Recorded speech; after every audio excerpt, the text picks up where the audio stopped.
Hi, let's read the story Lost and Found by Oliver Jeffers. Once there was a boy, and one day he found a penguin at his door. The boy didn't know where it had come from, but it began to follow him everywhere. The penguin looked sad, and the boy thought it must be lost. So the boy decided to help the penguin find its way home. He checked in the Lost and Found office, but no one was missing a penguin.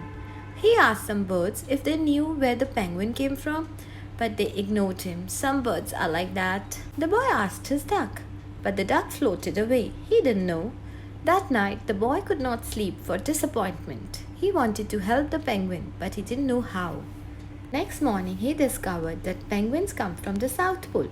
But how could he get there? He ran down to the harbor and asked a big ship to take them to the South Pole. But his voice was much too small to be heard over the ship's horn. So together, he and the penguin would row to the South Pole. The boy took his rowboat out of the cupboard and they tested it for size and strength.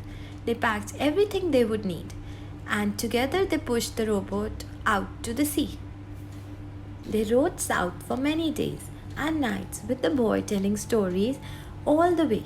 The penguin listened to everything that the boy said. They floated through good weather and bad, when the waves were as big as mountains, until they came to the South Pole.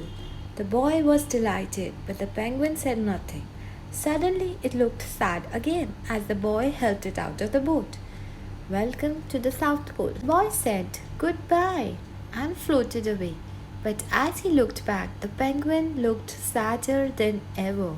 It felt strange to be on his own, and the more he thought, the more he realized he was making a big mistake.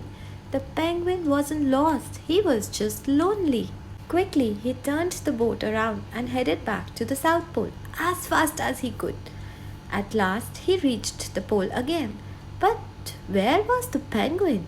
The boy searched and searched, but he was nowhere to be found. Sadly, the boy set off for home. There was no point telling stories because there was no one to listen except the winds and the waves.